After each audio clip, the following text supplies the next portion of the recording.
Welcome to A Journey to Whole Woman Health, the podcast where science, mental health, and faith come together to educate, empower, and encourage women in every season of life.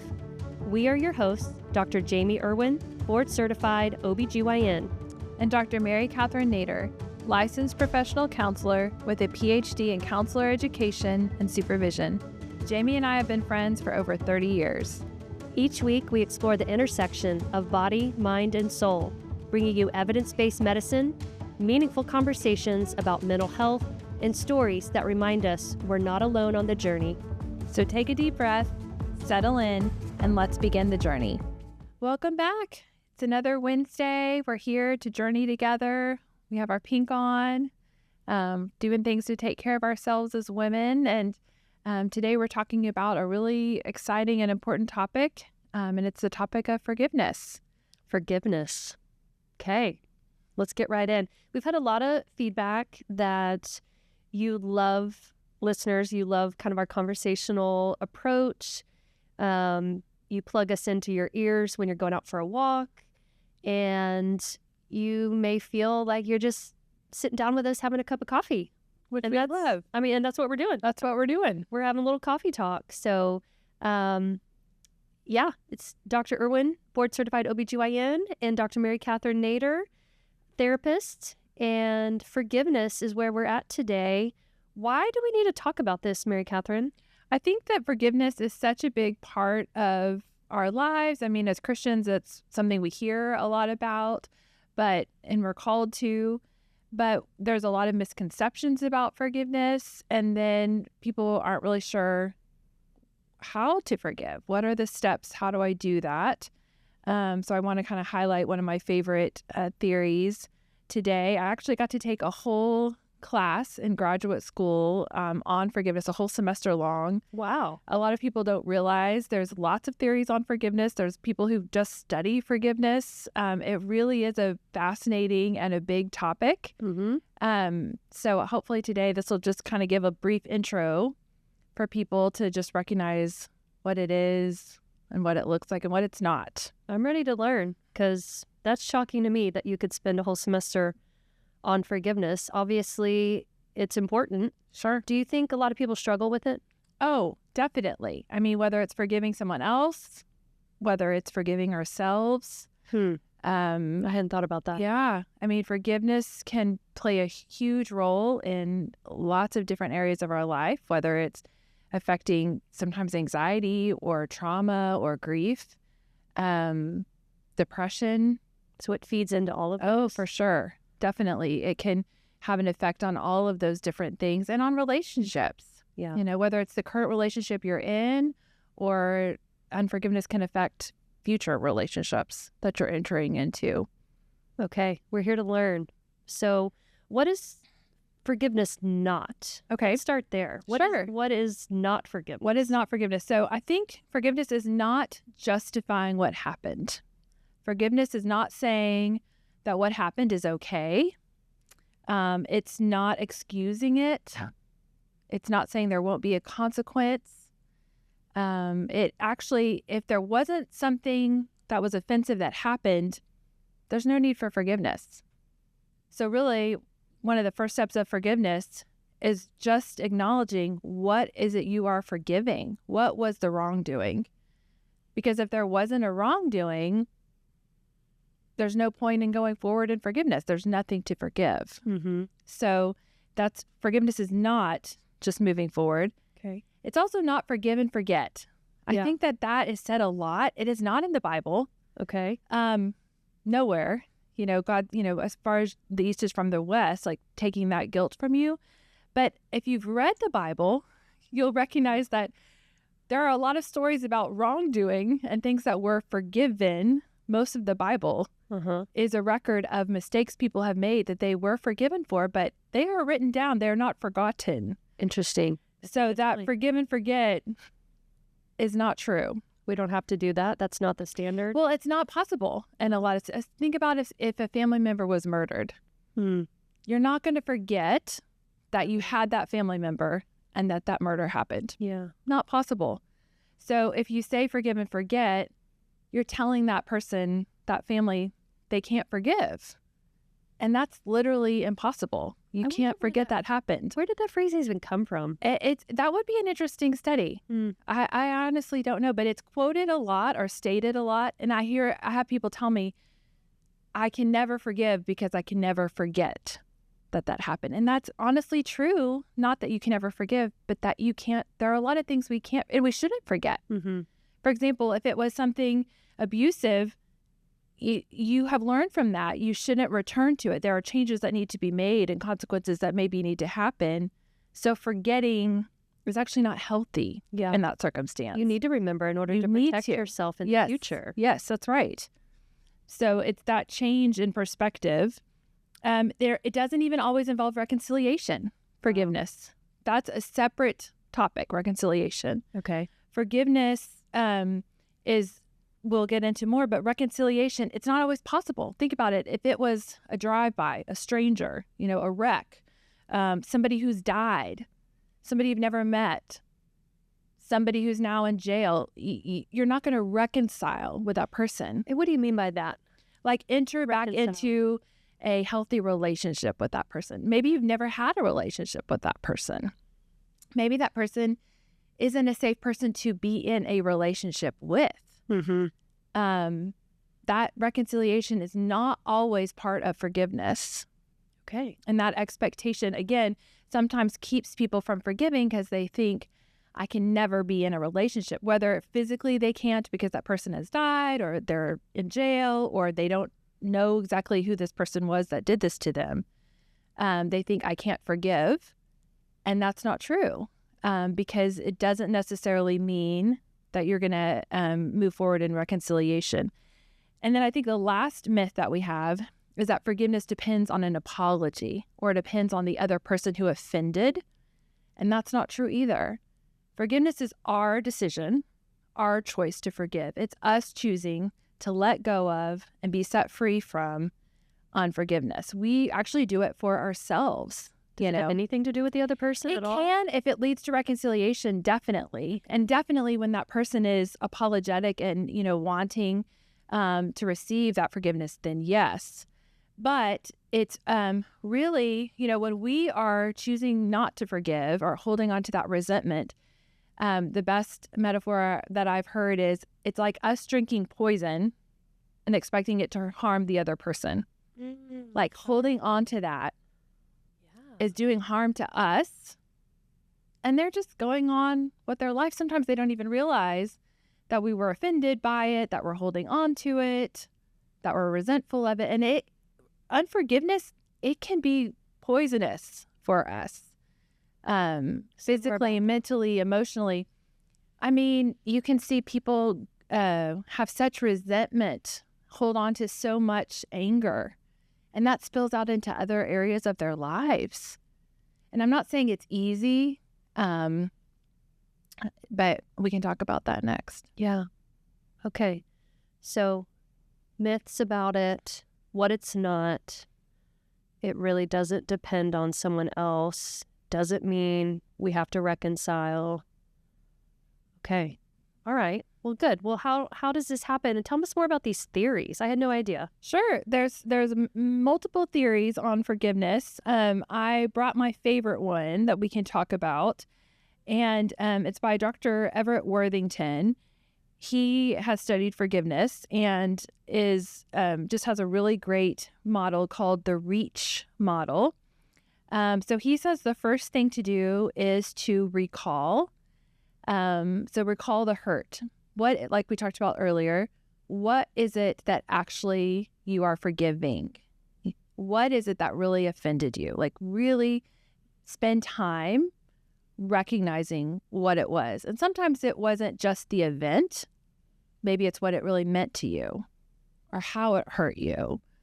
So really taking the time here is important, because if you don't acknowledge what you're forgiving, none of the rest of this matters. So being honest with yourself about what was the offense for you. Okay. So maybe I felt dismissed. I felt overlooked. Exactly. I felt diminished. I felt unworthy. Mm-hmm. Yeah. Okay. Exactly. So that can be like really like at the root, like how did whatever this offense was, how did it make me feel? Yeah. Okay. Mm-hmm. What was the thing that actually, caused harm, and how did it affect me? Okay. And then the next one is empathize. And this one might be hard and tricky for people, but there's been research on forgiveness that shows that when empathy is involved, it helps forgiveness to be stickier. It helps it to last longer. So empathy looks like, in this case, recognizing, hey, has there ever been a time where I've dismissed someone without maybe even recognizing that I was doing that? Has there, which, yes, definitely there has. Or has there ever been a time when I was tired and I said something that in anger, or that I really didn't mean, or, whatever that offense was? It's harder for people when you're thinking about something big like murder. But maybe empathizing that person, what was their life like growing up? What did it look like for them? Has there ever been a time that I've made a mistake, that I've done something that I regretted? Mm-hmm.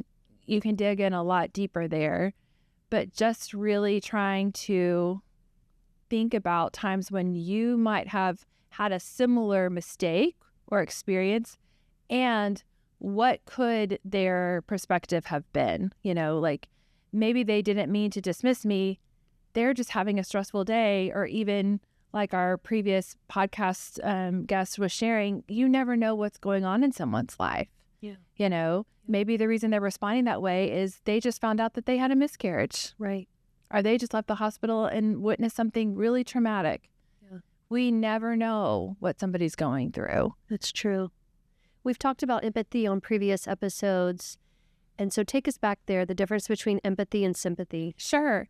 So empathy is really trying to think about what it is like from that other person's perspective.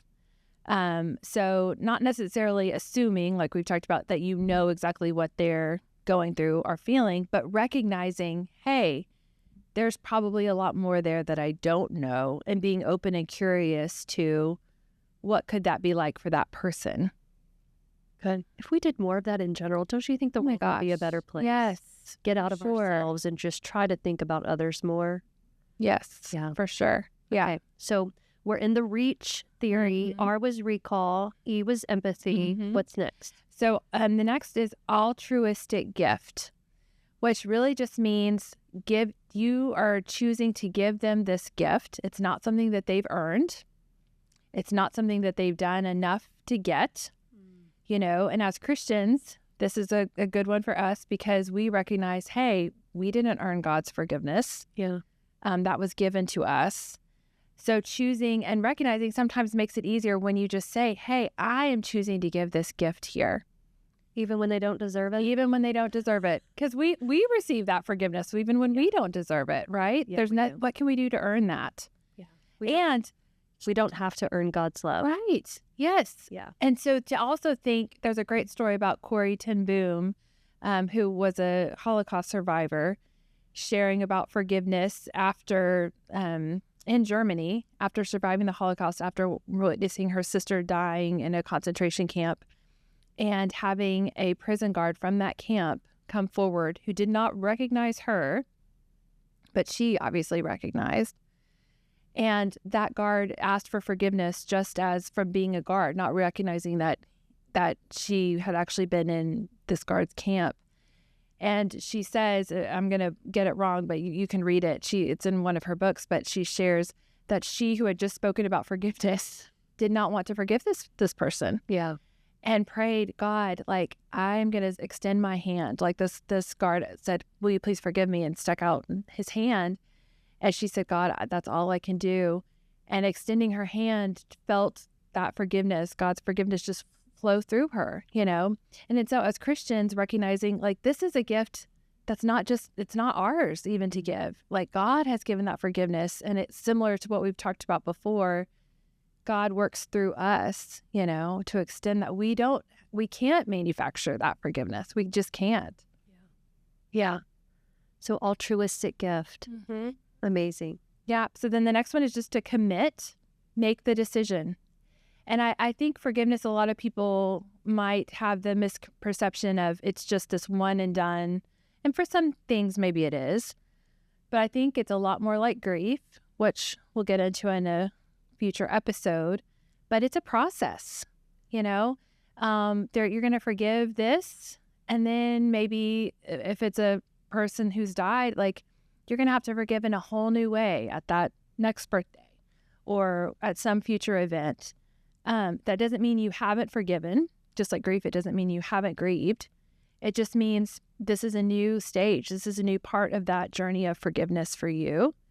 So committing to it. And then the next step is holding on to forgiveness, is the H, is really just deciding this is what I'm doing. It's a process. It's a journey. And I'm committing to be on it and to continue to forgive. Because it can be an ongoing process. Do you believe that we have to forgive multiple times? So yes. We feel like, okay, I've been there, I've done that, cross it off the list, feeling like I'm okay. I've let it, well, I was about to say I've let it go, but we don't have to let it go. Right, yeah. But forgiveness and then coming back to it again and again and again, is that okay? I mean, Yes. Does that say something about us if we feel the need to That we're failing? No. It does not. We're not doing it perfectly. Am I doing forgiveness right, Mary Catherine? That's what I really need to know. Am I doing it right? Am I getting the gold star? God help me. Yeah, no, it's true. I mean, I think that even in forgiving ourselves for things, there might be something we forgive ourselves for, and then it comes up again somehow, and we think, ugh. Let's talk about that because I think I have an easier time personally forgiving other people compared to forgiving myself. Sure. Yes. I think a lot of people do. Yeah. I think recognizing, these same steps, but for ourselves, recognizing what is it that I'm forgiving myself for? What was the mistake that I made, And then empathizing with ourselves. And that can sometimes just be the reminder, like we've talked about before with perfectionism, of, hey, I'm human. Yeah. I make mistakes sometimes. One thing my therapist really ingrained in me and over a long period of time, I think this was the lesson we kept coming back to as far as forgiving myself, was that in the moment, whatever it was, I was doing what I thought was best at the time. Yes. Where does that fit into that reach theory? I think that goes with the empathy. Okay. Of just empathizing like, hey, Jamie of that moment knew what she knew and was making the best decision that she could make at that time. Same thing for me. Yeah. Looking back on moments, it's like, oh my gosh, I can't believe I did that. But hey, I'm how many years out of that now? Mary Catherine of that time didn't know all the things that were to come. Yeah. And so we have to acknowledge that we did our best at that time. And maybe we did make a mistake. Obviously we're going to make mistakes because, again, we are human. Yeah. Yeah. And it can be painful to do that, though. Yes. Right? Like looking back on my younger self, college Jamie, who was so focused on making the grades so that she could get into medical school and showing up to practice and working hard. And there was a broken friendship in that season of my life that on the other person's side, I think the feeling was you chose school and track over our friendship. And I do look back and think, maybe she's right. Mm-hmm. Maybe I wasn't as good of a friend as I could have been. But I'm at a point now in my life where I look back and I think 18-year-old Jamie was doing the best she could. She was doing the best she could, for sure. With the tools that she had. Yes. And that gives us that empathy for other people to be able to forgive other people. Yeah. Like, hey, there was a time when I was blinded by whatever was in front of me and not realizing how that affected other people. That might be happening for this person right now. Yeah. And it doesn't feel great, but I understand what it's like to be on the other side of that. And we can look at our own families, Oh, yes. our own parents. And there's no such thing as a perfect parent. No. I'm sure not one. Yeah. But I look at my parents and I have to think they did the best they could with what they had. And Sure. they did amazing. Yes, I mean, they did amazing. You have amazing parents. They Yes. both came from broken homes. Mm-hmm. There was definitely trauma in their childhoods. I know that. My dad's dad was an alcoholic. My mom's dad just left. Mm-hmm. And I know they struggled with those issues, not having father figures in their lives. And I know they did the best they could, which was absolutely amazing. But we Right. also all have limitations. We do. Yes. And so it does help to recognize that and have empathy. Mm-hmm. And I tell my kids all the time, I'm making mistakes. I mean, I apologize to my kids all the time. I tell them, this is my first time parenting teenagers. Yeah. I don't know what I'm doing. Yep. Like, I am going to make mistakes. And there are times when, I have had to apologize because I've made a mistake. But I think that's such a great thing to model for our children. It is. We're learning. It is. And that way they recognize that it's okay to mess up. Yes. Yes. Yeah. So on the flip side, to recognize those times that we do make a mistake and to apologize, to reach out and say, hey, I realize I made this mistake. Please forgive me. And really have that moment of repair, and modeling that forgiveness is huge. Okay, good. You give us a great outline on how to make this happen. What else do we need to know about forgiveness? Well, there's so much, but I think that's kind of the biggest kind of overview. I think just reminding ourselves it's a decision. It's not necessarily a feeling. So like a lot of other things in life, we think, oh, I don't feel like forgiving, or I don't feel, it's kind of like love. Love is a decision. It's not really, attraction is a feeling. That's great. Love is that decision to care for someone else, even when you don't really want to, right? Forgiveness can be similar. Like, I'm deciding to move forward in forgiveness. And I picture it like a dimmer instead of a light switch. I'm moving towards it. I'm working towards it on this journey, and continuing to move forward in that process. I definitely think, obviously I'm biased, but I think therapy can be really helpful here when it's a big item, a big event that you're forgiving yourself or someone else for. That can be helpful just to have someone to talk it out with, who's unbiased and just able to offer that forgiveness to you and help you to see that. I agree. This has been super helpful. Any parting words? I wish this was an easy thing. It's not. I'm not meaning to put it out there and say, yeah, just go and choose to forgive people. I know that this is way more difficult to do than just this outline. I've experienced it personally myself and walked with many people as clients through it. So I don't want it to come across that way, but hopefully this is just a good little overview to get rid of some of those myths that keep people from starting on a forgiveness journey. It's been wonderful. Yeah. Great. We hope you will take this with you today, share it with a friend, use it in your own life. We're happy to help, and we're so glad you're here on this journey with us. Join next time. This week, we would like to highlight National Infertility Awareness Week. It's observed every April to highlight that 1 in 6 people globally are affected by infertility. Founded by Resolve, the National Infertility Association, in 1989, this campaign works to break stigmas, promote equitable access to care, and provide support for those facing fertility challenges.